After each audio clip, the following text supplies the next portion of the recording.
Hi, I'm George Rotzis. This is Premeditated Fitness, and we're diving into kettlebell swings. This is the fun stuff. Okay, before we get started, if you're having problems with your hinge position, whether it's the deadlift, the belly hinge, or the no jump rod jumps, it's okay. Having limited hip mobility is something a lot of people deal with because of all the time we spend sitting and what it does to make our hamstrings and hip flexors tight and weak. So if you're having problems with your hinge position, keep working on those other movements and don't do the swing. Because if you add an explosive movement to a movement pattern that has mobility issues, it's a recipe for injury, okay? These videos are up here forever.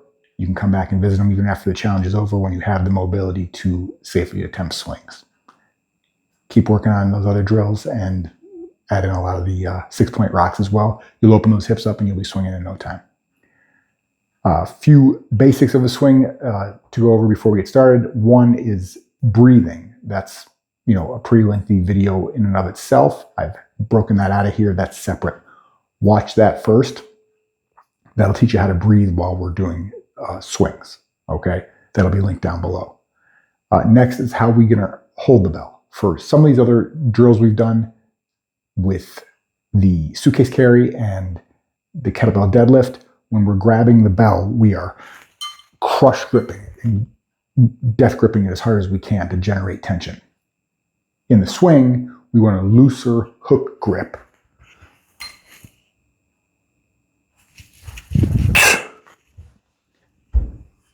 Because the bell is moving in our hands. So we don't want to death grip it. We have our hands wrapped around the bell, fingers and thumbs, but it's a looser grip to give the bell room to move. We don't want to tear our callus lines, okay? Next thing to discuss is the height of the swing, all right? We are swinging to somewhere between belly button height and shoulder height. In CrossFit, if you have experience with that, they do a lot of what they call American swings, where they swing overhead. We're not doing that, okay? Some people claim that lots of swings like this up overhead can impinge your shoulders. I don't know if that's true or not, but the bigger issue is that we'll go deeper into. We're driving force forward, not up. There's no reason to go up overhead. The additional benefits don't help us, okay? CrossFit goes overhead because CrossFit is a competition and they have to be able to count the reps. And there's no way to count where a swing stops in here to count as a rep. So they just take it all the way over the head for the competition of the game. We're not doing CrossFit, we're not doing overhead swings, okay? You'll see from here on out, every swing is going to come between belly button height and shoulder height. And that's going to be dictated by how heavy the bell is. All right, so that covers the basics. Let's dive into it. The swing is an explosive hinge movement where we are driving force forward. We are trying to throw the bell forward. It's almost like it's an underhand throw. Imagine it's some kind of crazy Highland Games contest where you are throwing the bell forward. And if you were to open your hands right here at the top of the swing, the bell would go flying that way because we are driving force forward.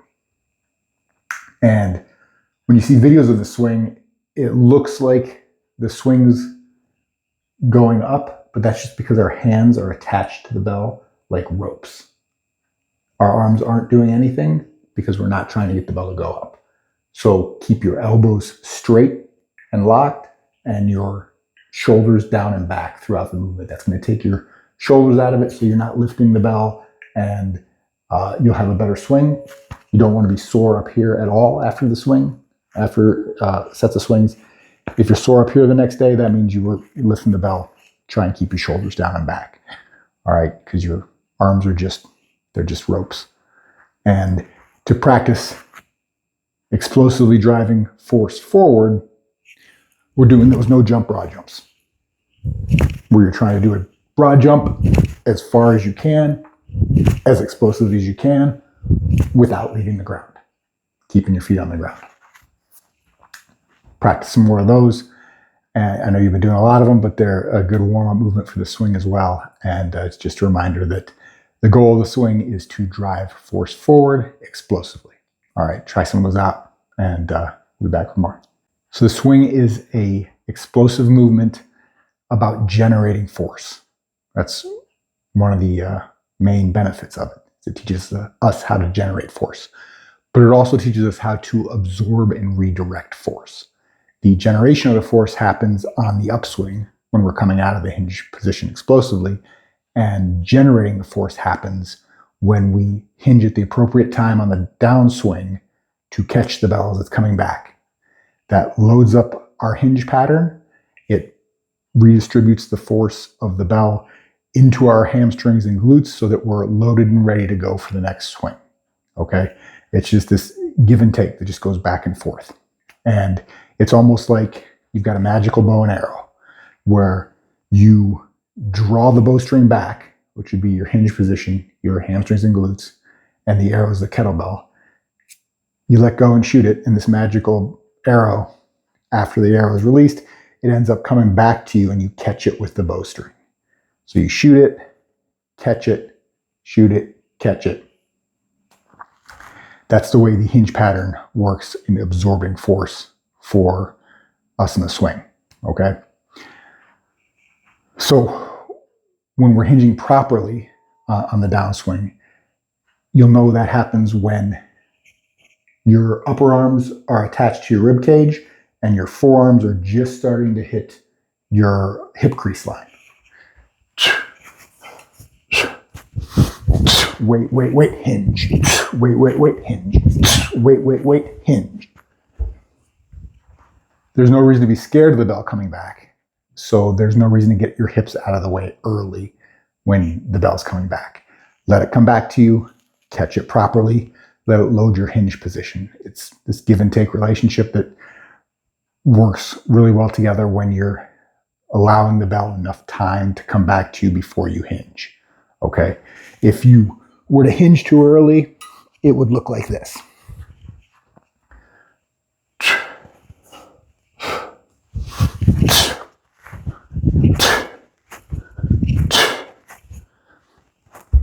And when I'm hinging too early and the bell's somewhere in here, there's all this open space in here. And then when I get back to the full hinge position, instead of catching the bell's force properly with the hinge, I'm already hinged, so there's no shock absorption. Your low back becomes a shock absorber if you hinge too early. So wait until your upper arms are by your rib cage and your forearms are coming down to your hip crease line before you hinge back to catch that downswing of the bell and then redirect the force back into the next swing. Okay? All right, you get that idea down? Those two ideas of generating force forward and then catching force as it comes back. You get those two ideas down and the swing becomes a lot easier. Okay? The no jump, broad jump, obviously, again, I know I'm repeating myself, is great for the force production, but then just imagine it's coming back down or coming back to you and you're catching it. That's the general swing motion, but we'll get into that right now. One more thing before we get into general swing motion after all. I told you there's no reason to be scared of the bell when it's on the downswing before you come back into the hinge. There's no reason to get out of the way early because there's no reason to be scared of the bell. I'm going to prove it to you. Here's the kettlebell. I'm not going to hinge back. It's going to land right here. I'm going to do a swing, but just stay standing. I'm not going to hinge at all and let it land where it lands. It's not going to hit me in the groin. I'm perfectly fine.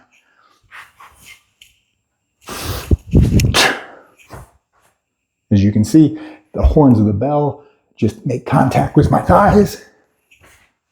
I'm perfectly fine, and there's nothing to be scared of. Bell's not going to hurt you coming back. There's no reason to get out of the way early, so wait till the last second to hinge and play chicken with the bell. See how long before you can hinge back and catch that force properly. Don't get out of the way early. Okay, now we're on to the swings. When you have those concepts down, we're ready to start doing actual swing drills with the bell. All right, the first one we're going to do is the hike pass. It allows us to practice how we would start the first swing and how we would safely take the kettlebell back down to the ground after the last swing. The hike pass looks like this.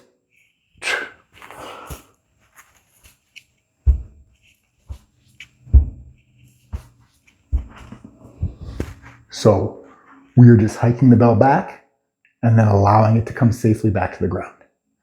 Hiking it back, allowing it to come safely to the ground.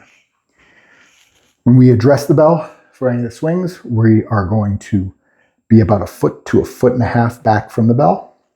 Shoulder width stance, bell centered, toes pointed slightly out.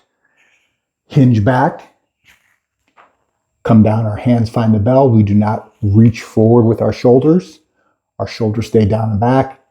You make contact with the bell and then you tilt it towards you so that the bottom of the bell is slightly up and the handle's facing you.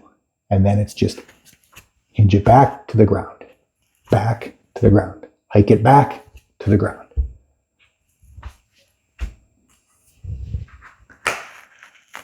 Try a few of those now, do sets of 5, and just get the feeling of getting that bell back into the starting position and then back down to the ground safely. Because when we finish a set of swings, we always finish that same way as well. We finish coming back into the hinge and going to the ground. We never try to stop out here somewhere out in this range and then just go to the ground. That's going to hurt your low back. So hike the bell back and let it come to the ground. Just like you will when you're doing a dead stop swing, which is next. Okay, try those hike passes and then we'll get into the dead stop swing. Once you have the hike pass down, you're ready to start doing dead stop swings. Dead stop swings are just single kettlebell swings. You hike it back, you swing it, you catch it, and you let it go to the ground. And while we're practicing these early on, we're going to treat them as singles. So after every one, let go of the bell, stand back up, move away from the bell. Because we don't just need reps of the swings, we need reps of addressing the bell properly every time as well. So we're going to just be doing singles with these, okay? All the basics apply. Shoulders down and back, generating force forward, and waiting to catch the bell on the way back down with the proper hinge position when it gets here, not getting out of the way early.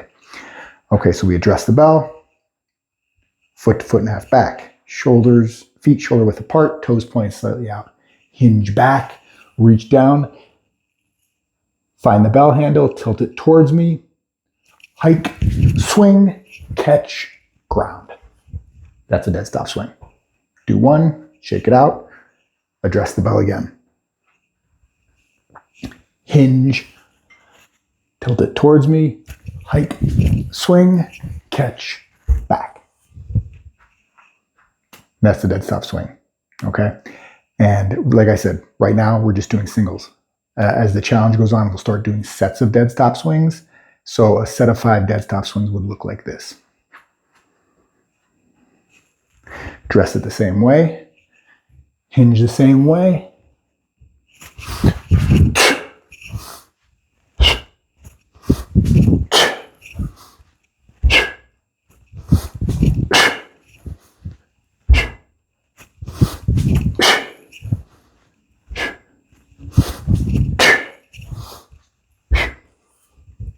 So like I said, we're just doing singles for now, but that's what a set of dead stop swings would look like. And dead stop swings are great because you have to generate all the force. There is no return force coming like you'll have with continuous swings where the kettlebell loads your hinge pattern for you and lets you get the next one off. Every single swing you're pulling from the ground, hiking it back, exploding, and then returning to the ground. So this is a great exercise for power production and learning to explosively produce power with your hips and the hinge pattern. And you might be able to tell from my talking here, but dead stop swings, they really get the heart rate up. And because of that extra power you have to produce with every single rep. I mean, continuous swings get your heart rate up too, but they're a little more forgiving because you're able to absorb that force on the downswing to preload your hinge pattern to make that explosiveness just a little bit easier. The dead stop swings, you won't have that. So again, for now, sets of 1, after every one, let go of the bell, step away, shake it out, readdress the bell, go again, okay? If you're having any issues with your swing height, or with not getting the float, or hinging too early, or if it's getting a little squatty, check those videos out, and they'll help iron those things out. All right, thanks. All right, so we're finally here, continuous swings. Before we jump into them, link below, I have a video of common errors in the swings. Go ahead and watch that video and compare your form from the dead stop swings to the errors in that video. Make sure you don't have any. If you do, get them ironed out before you jump into continuous swings here, because dead stop swings are a little more forgiving with errors because you're just doing one rep at a time. With continuous swings, we're going to keep swinging, so that added volume would compound any issues with the swing and potentially lead to sore low back or something like that. And we don't want that. Okay, we want to stay nice and healthy. So check your form with those videos. Make sure you're good to go. And when you are, here we are with continuous swings. All right. So continuous swings are the same thing as dead stop swings, with the exception of where the dead stop swing, we catch the backswing and go to the ground. With continuous swings, we use the backswing to load our hinge position and explode forward with the next swing.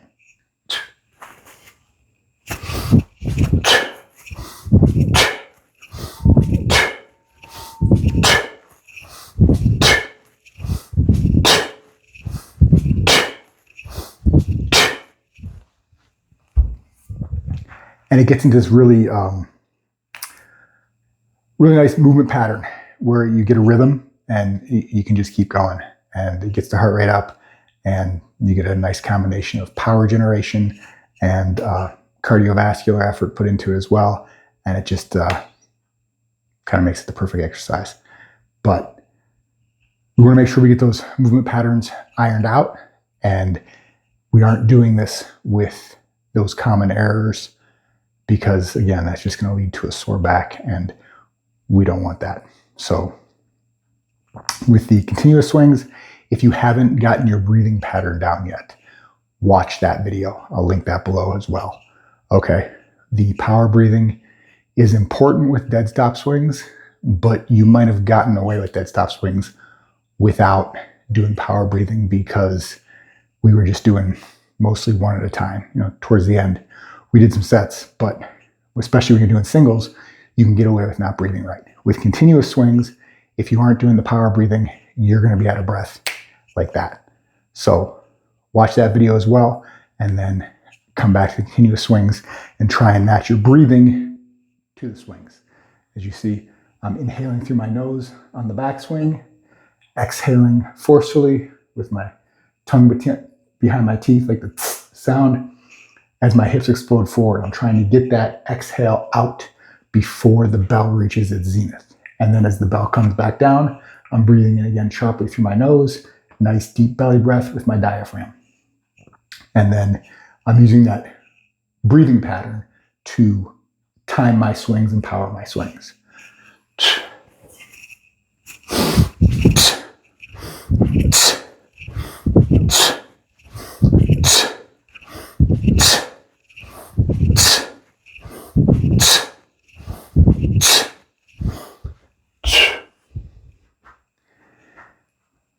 You can do some continuous swings without the power breathing, but you can't do many of them.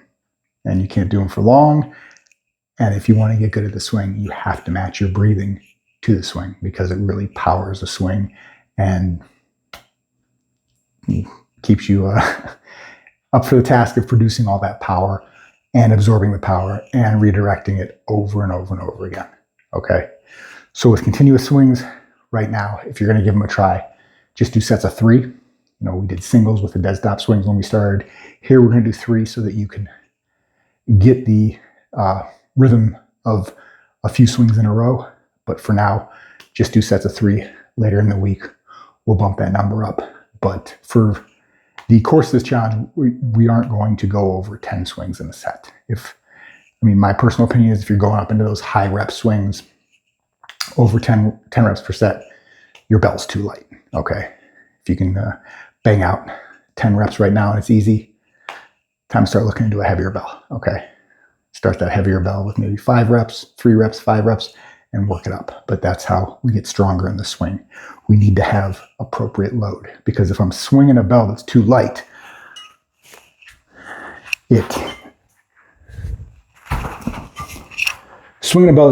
my hips are so powerful and the hinge position is so powerful that if I had some kind of compromised movement pattern, I'd be able to get away with it. And I don't have to match my breathing because the bell is not that heavy. It's not challenging my movement pattern. So if the continuous swings are easier for you, it's time to get a heavier bell. If you got an adjustable one, time to put some more plates on it. But that's a good problem to have. It means you're getting stronger. Okay. All right. And that's it. That's kettlebell swings. They're fun. They're awesome. And we're going to be doing a lot of them. So